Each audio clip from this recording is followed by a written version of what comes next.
Lakeville, Massachusetts. It's August 10th, 2008. And we're waiting for people to show up here. They're coming from all over the world. Okay, we got a few people over here. Can we get these people in here? Yeah. These are your zooms. Oh, all right. Tight, wide. All right. I hit. Oh, same thing. It might be off. Let's see. I'm not sure about that. You might have to turn it on to have that work. Let's see. These are your focus too. You got a focus here? Oh, really? 2 focus buttons. Oh, wow. If you want to focus, all right? Let me see if the...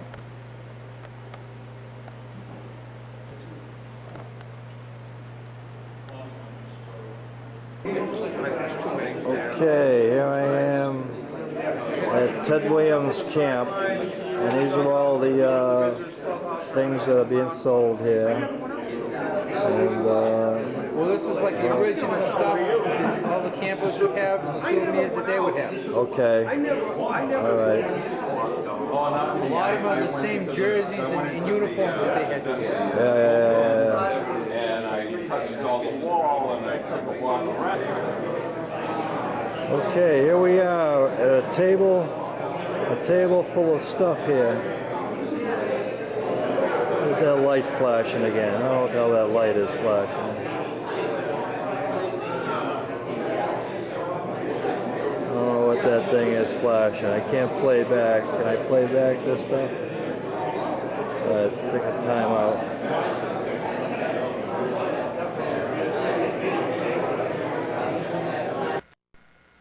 REC is record. You see REC in there? How do I shut it off? You hit the button again.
recording here. Okay, what's your name? My name is Steve. Steve, now My you... father-in-law is Steve Stanley from Steve's Sport Den. Okay. That's where all the memorabilia come from, and that's where all the camp supplies came from, as far as shirts, balls, bats, hats, Yeah. whatever else. So is this stuff that's been left over? This is all leftover stuff. Okay. This is all the old camp memorabilia. He used to have kits. I don't know if you went to camp or not. I didn't go to camp here, no. They were a kit that was made up with everything: towels, face cloths, everything. You could soap, toothbrushes. The kit would either be shipped to the person going to camp, Yeah. or it would be here at the camp waiting for them when they got here. Okay. That was part of the arrangement that they had. All right. And if he needed a couple cases of balls for the kids to play with out back, that's where it all come from. Steve's Sport Den at Middleborough, Mass. Middleborough, Mass. Now what's the closest town to Middleborough? Middleborough, Carver, Lakeville. Oh, Carver. Okay, it's right around here then. Yep. Oh, okay. If you go back out the way you came in, to 105, it goes right through Middleborough Center. All right. I got ya. Yeah, it's my first time at this I was going to camp. be the spokesman for the day. Yeah, we gotta get everybody on film here. You know what I mean, now, I heard you say you quit smoking for 6 months. Yeah. What made you go back? I don't know. It was Thanksgiving. I figured I'd give myself a treat. Say, well, let me smoke a couple cigarettes or something, and then I just didn't stop. Yeah. These are the hardest things. I just went 4 days without one. And this morning I didn't get a good sleep, so I was feeling kind of crummy. So I said, give me a cigarette and a coffee will make me feel better. Well, that's what I missed the most, was the coffee and the cigarettes. Yeah. Now, that's 6 months. Did you give up coffee the whole time? No. Oh, you actually drank coffee? I drank more coffee. Yeah? Yep. Wow, that's funny, man. I was picking my son up in Carver, near where the new section of Route 44 is. Oh, yeah. And I'd usually stop and get a cup of coffee to take with me when I went down there to get Okay. him. So how'd you find out about this function we got here? The gentleman that was trying to organize it called my father-in-law at the Sport Den, Okay. and he gave him some other information that somebody did it a couple years ago, and the best I know is one guy hooked up with the other guy and told him what he did or how he did it or whatever. Okay. And here we are. All right. Now you've made some sales? Oh, we made a few sales. All right, good. Of course, there's so much of this stuff that's still left over. Yeah. You can only bring so much. Oh, yeah.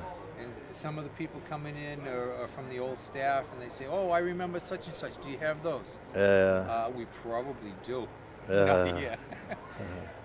He had me putting stuff together, stuff that was at the store this past week, and then he had me going through some other inventory that he has that he sent back to his house, and I'm sure whatever anybody's looking for, we got it. Okay. I don't know what all the sizes are, but on the same token, is this stuff you want to hang on a wall, or do you want to actually wear some of this stuff? Yeah. So what's the name of the place in Middleborough? Steve's Sport Den. Steve's Sports Den in Middleborough, Massachusetts. I hope you're not going to put this on cable TV. No, this ain't going The on reason cable. why is because he's downsizing, he's going out of business. He's 85 years old, Wow. and he was in pretty close to the beginning when Ted Williams started this. Okay. I guess he started the camp in the first year or so. I guess Steve come down and knocked on the door, and he says, "Whatever you need, we'll ship it. All right. Whatever you need, we'll you just call me up, tell me what you need, and we'll have it to you as quick as possible." Okay. And back then, he had large inventories, and I don't know, for a while I was told that he even had a canteen set up so that the kids could buy candy and ice cream. Wow. And that'd be like on a weekend or something like that. If they needed anything, they could go to the canteen and get it. Okay. I never came to the camp. Yeah. I didn't marry his daughter till after the camp had closed, Okay. and all I get is little bits and pieces of the information. So Yeah, I yeah. don't have the whole story. He's the guy to talk to, but he's not going to be back, I don't think. Okay. So, So when do you think he'll close up shop? this year, I think. Wow. He's 85 now, and he's probably just going to be short of 60 years in business over there. Unbelievable. Unbelievable. So, God bless him. Now, what will happen to all the Ted Williams stuff? well, I'm sure that's going to stay in a vault somewhere. Yeah. All right. So it's still going to be available if you can get a hold of the right people. Okay. Probably on the internet, maybe. Well, I told him what he should be doing with that stuff is doing it on eBay. Yeah, exactly. And I don't mean try to sell it as bulk. I mean, you put a few things out there at a time and see what happens. Either people are interested in it or not. Yeah, exactly. I mean, So, yeah, that'd be great. Get it on the internet. There's people all over this country that would want something from Ted Williams, you know. well, as I understand it, this was a worldwide operation. They had people coming from all over the world to this camp. Yeah? Um, Wow, imagine that. I was specifically told China and Japan. Well, not so much China, but there used to be some Japanese people that came. Yeah. Now, I guess they were pretty good buddies there for a while, All right. and then he started. Ted Williams, I guess, started getting old, and he didn't come around as much as in the old days. Yeah. I hate to be taking up all your film here. I don't know that much. Well, he gave me a lot of info, so Okay. we'll sign off now. Well, I hope it's accurate. Yeah. All right. So Si- I'm just going by word of mouth, between my wife and what little he tells me. Yeah. So, All right. Very good. all righty.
That camera broke. How you doing, guys? That camera's good for nothing now.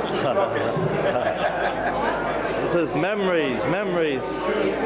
Yeah, it's going.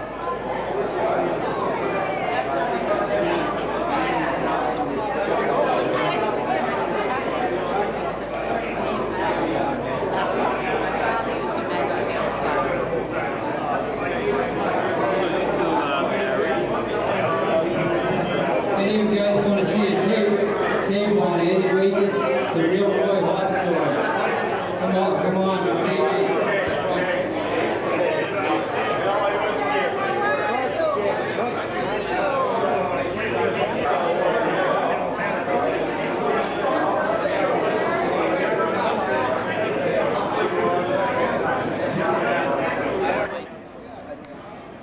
All right, here we are outside the camp.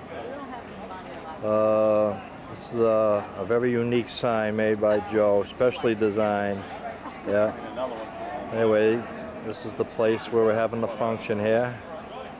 This is it. This is the facility here where all the campers are being reunited right now. Yes. It's quite an affair. Joe put this together. I don't know how the heck he did it. But anyway, Your country girl. there's the caterers. There's the caterers Anyways, here. on the salary they pay them, that's why all the cops are rotten down there. How can you live in, $700 for live in New a York place this size. and, you know, pay rent and all that stuff, and, you know, on a $35,000 salary, how do they expect to live without being perfect? I mean, they lost at $2,000 a month. I mean, Yeah. Son graduated from Bentley. My daughter. 2003. And my son-in-law. But She should start applying to Well, I'm not sure of that. But I did pitch in the Coast League, and so I got knocked around a little bit. And since I got busted pitching. One of the great things of any young ball player, be it as Ted Williams or even one of these kids here at Hoover High, is that the first time you get called to the big leagues. Do you remember that?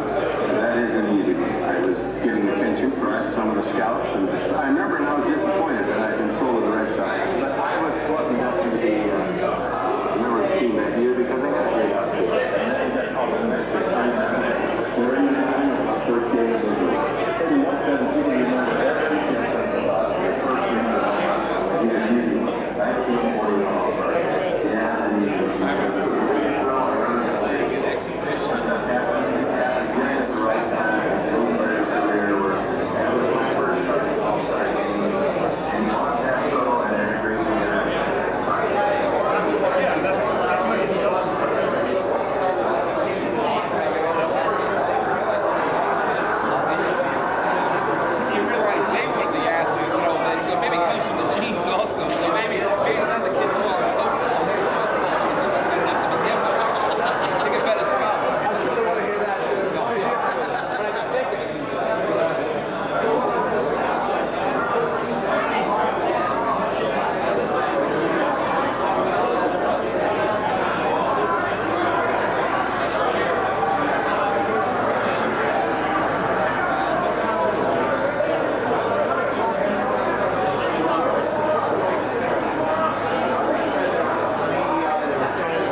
All right, here we are on Loon Pond, the Loon Lake, whatever it's called here.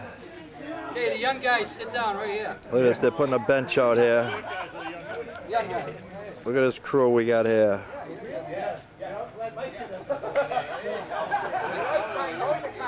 Right, you guys I'm used to it. Some of us can sit down. Wait a minute, I'll leave it off the picture, now everybody else decides. Okay, come on, guys. Charles, stay right there. Tommy, get on the bench. I can't see everybody's faces. Tall guys in the back. Oh, wait till Shorter everyone guys gets in the in there. front. Get everybody in. I can't see the guys in the back. I know. What do you want us to do? Let's have some I guys can't sit see. Get down. in tighter. Get in tighter. Oh, they're bringing the outside.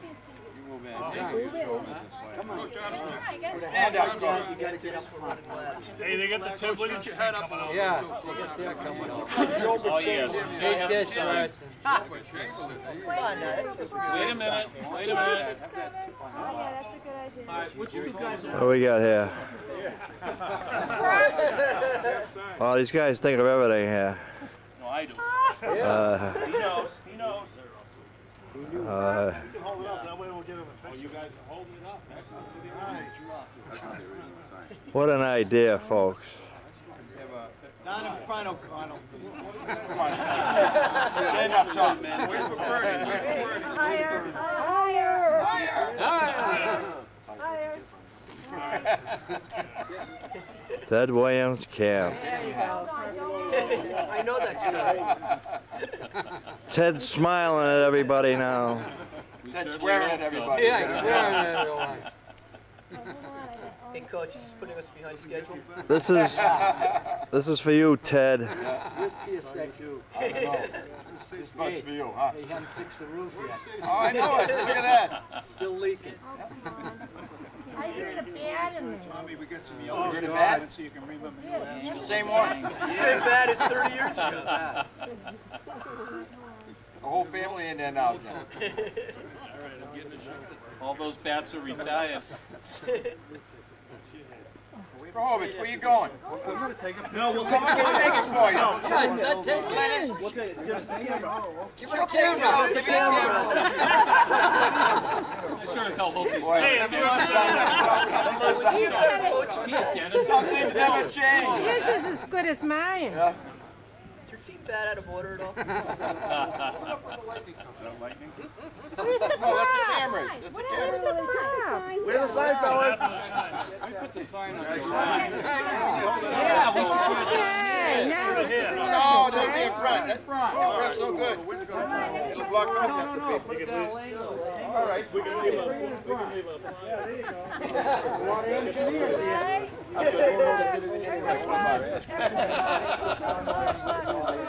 Someone wants to sign. I'm not going to know who you are. Bernie will be Thomas.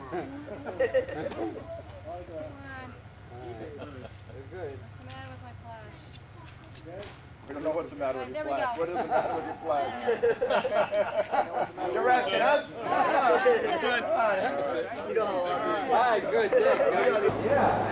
All right, here we are with Joe and Kim's sign that they made. Isn't that a beautiful sign? That's beautiful. And here's all the nice food that we had. Mashed potatoes, mashed potatoes, baked, whatever the heck that is. Potato salad, yeah, potato salad. Corn on the corn, hot dogs, and the ribs. The ribs. And there's the watermelon.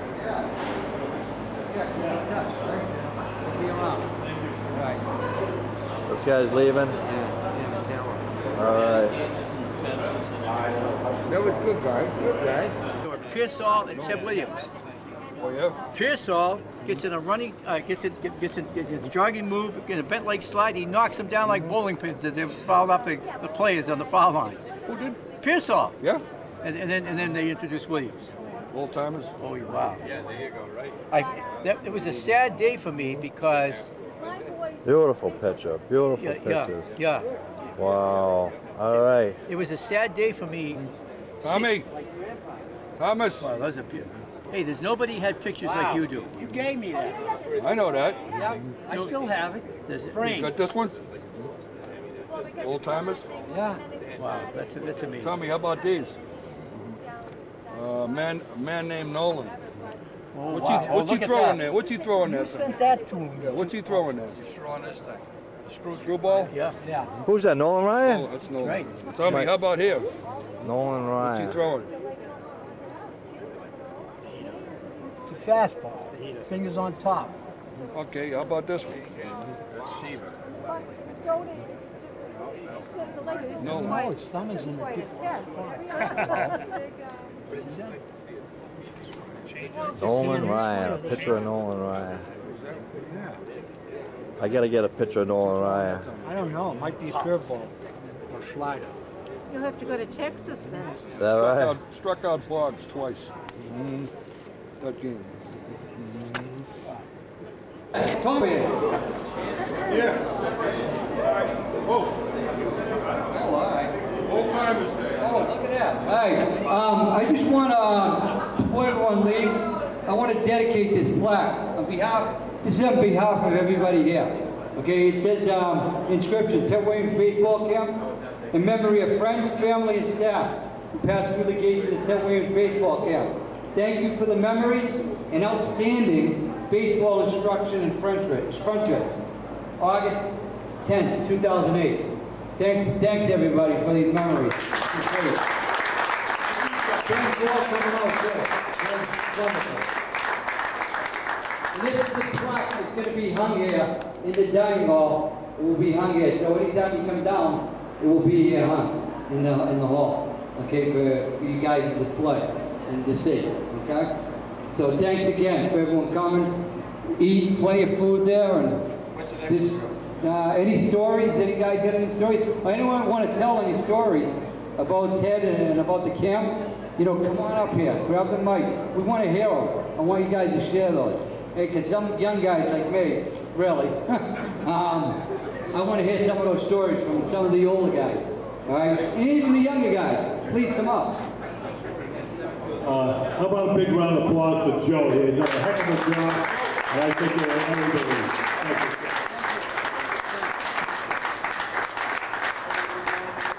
You know, I know. This was a good time, but I want really people to come up, tell some stories of your experiences. Okay, here at camp, and I know you guys got a lot of stories. I'll tell you one. I can start it off. I was probably about 20 years old or 21 years old at the time when I was in the dining hall there eating, and Ted was in, and he was having lunch in the staff dining hall. Okay, now it's a karate institute. But, and I'll always remember this, Ted came in, and he liked to play tennis out on the courts. And after he got done eating, he went out to the courts, and I said, I figured, 19, 20 years old, I'm going to follow the guy out. So I followed him out, I went outside, I saw him, he got on the tennis courts, and I saw him hitting the ball around. And I was wondering, I saw a racket, it must have been as big as this. Oh, it was this big. And I said to Ted, I said, what the hell are you doing? He goes, that's so I can see the ball. So I can hit the ball. All right, I had a racket that big. And I said, you gotta be kidding me. And he goes, no, that's how I can see the damn ball. Right? And it was the same thing up in the batting cage. I remember when I was hitting in the batting cage, down in the varsity cages. One day I was down there and I was hitting. I didn't know he was standing behind me. He was just standing behind me, and I'm hitting the ball when I could hit the ball. And boy, I got up there and I'm hitting and I swung and I missed. And a guy says, keep your goddamn head on the ball. I turn around and it's waiting behind me. He's standing right behind me. And he gave me a little instruction right there at the cage. And that was great. That's another little story that I'll always remember and I'll cherish, okay, for the rest of my life.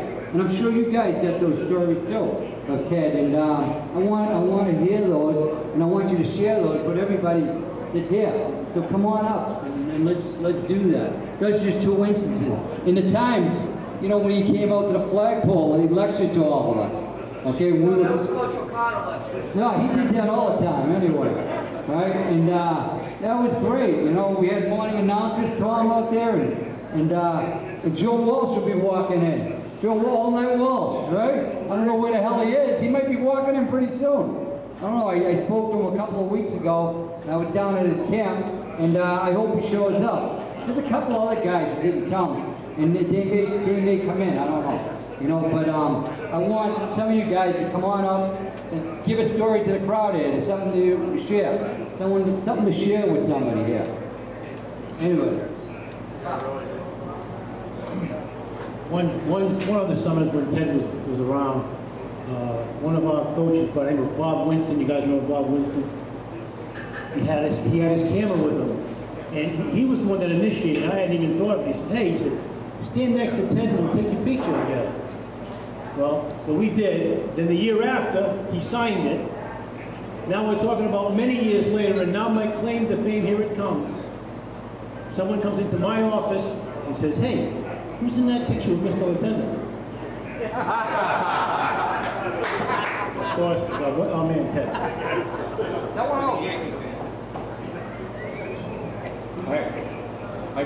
I came down here in 1960, hadn't been back 60, 61.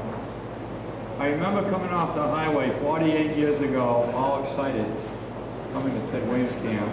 They're going to let me wash dishes 3 meals a day for 5 weeks, because my parents couldn't afford $225 a month.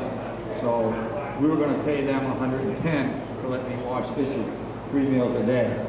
I really didn't mind it other than getting up at an hour before everybody else at camp to get in here. But I got the same thrill coming down that stupid road, coming in here, there's no sign, but the feeling of what is behind the trees, ball fields. And as I came in, it's a different picture, but I saw a different picture too. The first night I was here, Dick Tomei, who was 20 years old, wanted to see me hit. And we went out to the Pony League field, and I jacked a couple across the street, and I was 15, and they put me on a backup on the A team. Now when I came here, the A team played in the Cape Cod League, and the B team was the campers team of younger guys. So that was a big thing to me, a spare part. As I got to meet Ted, I used to play ping pong with him right over there. I had to walk in the kitchen to see my office. And we used to play ping pong. And I played the YMCA ping pong, and I was a lefty. So Ted was a little bit of a novice at tennis, at ping pong. So I used to always put the English on the ball and spin it. He'd get pissed off at me. And he started calling me lefty, you lefties this and you lefties that. About a year later, when he got out of baseball, he was here all the time. So we used to go in the cage and hit with him, and that was a big thing.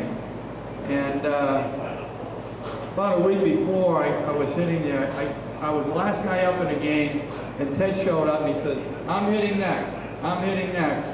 There were 2 outs, and I got up, and I popped up the shortstop, and Ted was pissed. He didn't get up. And I said, geez, here is Ted Williams. He didn't get up at bat. He's mad. A week later, I get in the cage. I'm hitting good. I come out, and I said, Ted, do you see anything wrong with my hitting? Is there anything I need to improve on? Ted says, kid, you got $1 million swing. Too bad you can't hit in the games. So that was like one of those left-handed compliments. Tell you one thing good, one hand, the other hand, he batting around. But when I left here, I always said, Ted Williams, when I try to explain it to my friends, was like John Wayne. And now, years later, when people describe Ted Williams, they say it's like John Wayne. And they asked John Wayne, who would he like to have been if he had someone else to be? And he said, I'd like to be like Ted Williams. And so to me, Ted was like a real John Wayne. I'm going to give it up to the guy that knows more about Ted than anybody. He must have some great stories. Thanks, Avi. I'm quickly figuring out this is a room full of coaches and we're all going to talk too much, so I'm not going to do that. I do think I'd like to put in a rule, which Avi just kind of did. Whoever talks gets to hand it off to who they want. I think that might be a good idea. Is George Ciesla here? He is not here. Of all the things, I have a million memories of this place, as you can imagine. And one that stands out in my mind today is Coach O'Connell. What do we call it? That every day there was like a certain saying. It was like I won't say the play of the day, but the saying of the day. But you guys remember? The tip of the day. And George Ciesla comes up there, and he's going to give the tip of the day. And of course, he's in the waterfront during the years I was here. And he goes, my tip of the day is, and he takes his 2 fingers like this, and he goes, the angle of a dangle. And I'll never forget that as long as I live. I'm going to hand this microphone off to the guy who got me here, and that's Fred Brown, if he wouldn't mind telling us a story. My wife and I drove up to camp here in summer of 1968. Parked in the parking lot, walked up. In the office was Alan Bernie Cassidy, Lester Warburton, Joe Camacho, Johnny Moffat, and Ted Williams. Well, at that time, I thought I'd died and gone to heaven.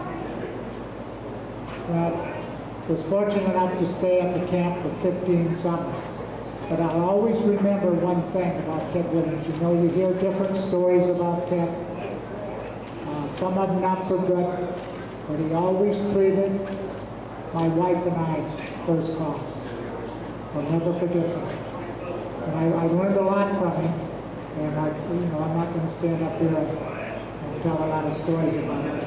But he treated my wife and I first class, and that's how I will remember him. Thank you. This is a great thing, Joe.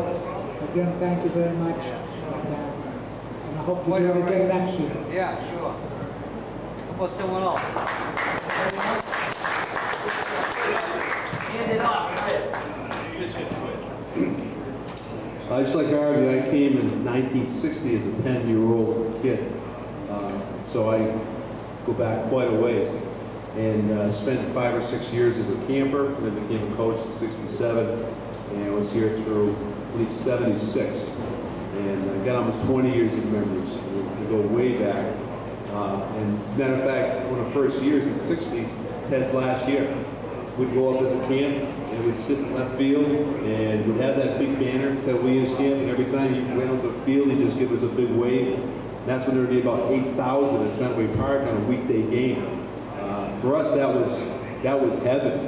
But one of my first years coaching, a great experience that I had, and I happened to tell this story to the press in Worcester after Ted had passed away. Somebody caught something and asked me about it. That first year, we were playing in a fundraiser. I don't know if Fred, you remember, but the staff got together and they asked us to play against the policemen or the firemen downtown Middleborough in blooper ball. Big softball, 2 pitches, and you got to hit the second pitch or you're out the whole bit. And for some reason, I'm batting 4th behind Ted. So the first inning gets up and somebody gets on base. Ted gets up and hits one about 8,000 feet in the air and comes up short by about 3 feet for a home run. I get up next, and I happen to hit one out. All right, so go around the bases, everybody shakes my hand, and there's just Ted at home plate, shaking his head, you know, that little nod, not saying much.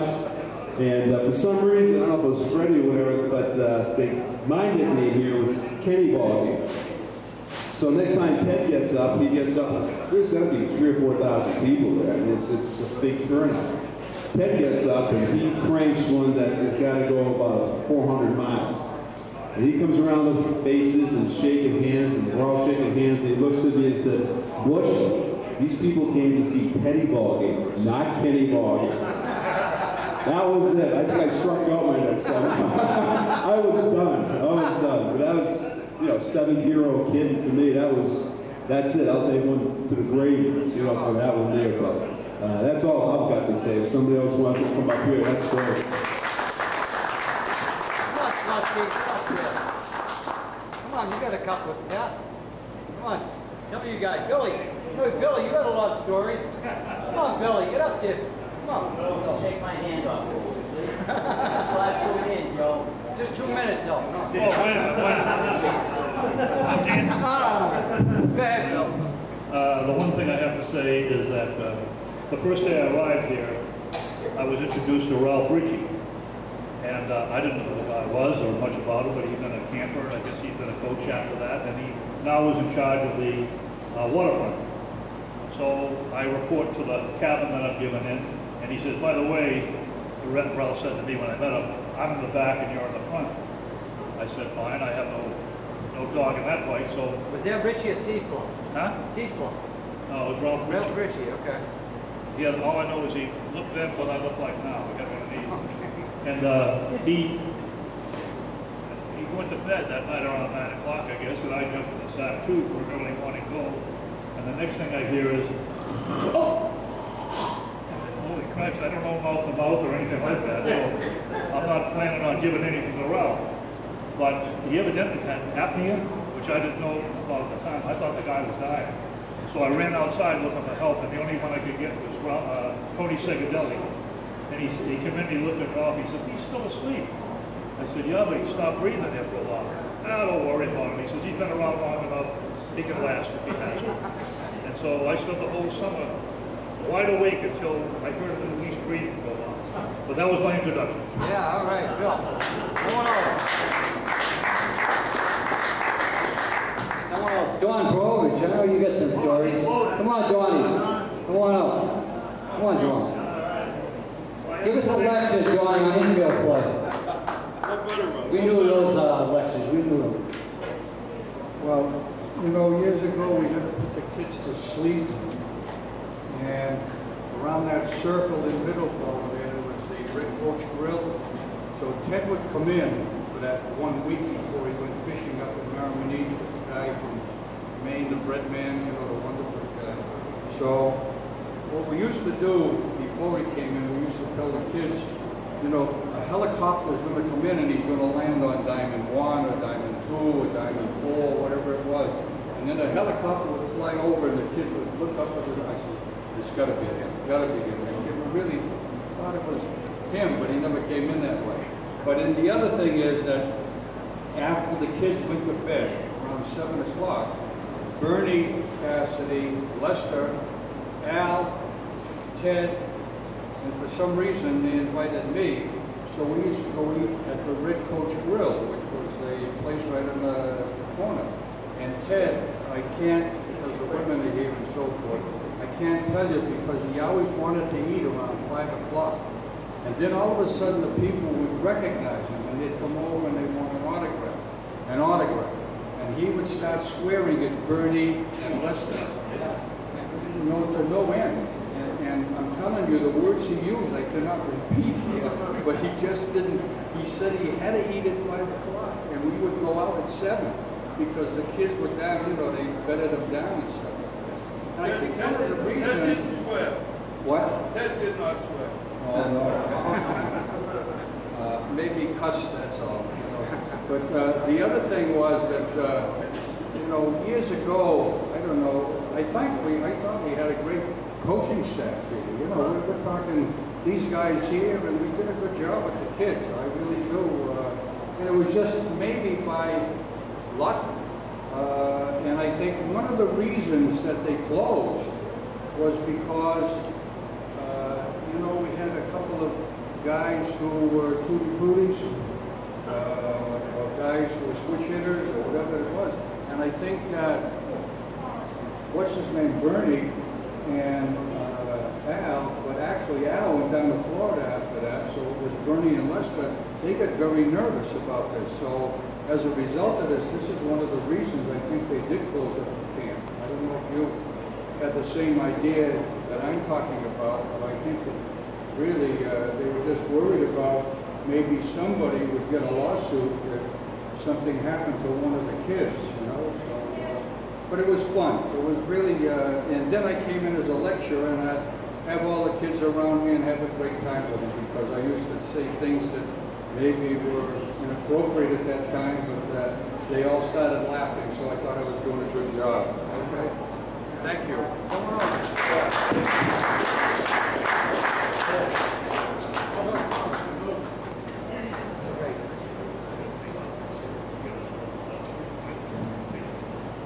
My wife might appreciate this one. My story on Ted Williams is I used to go into Bernie and say that he had to come to camp.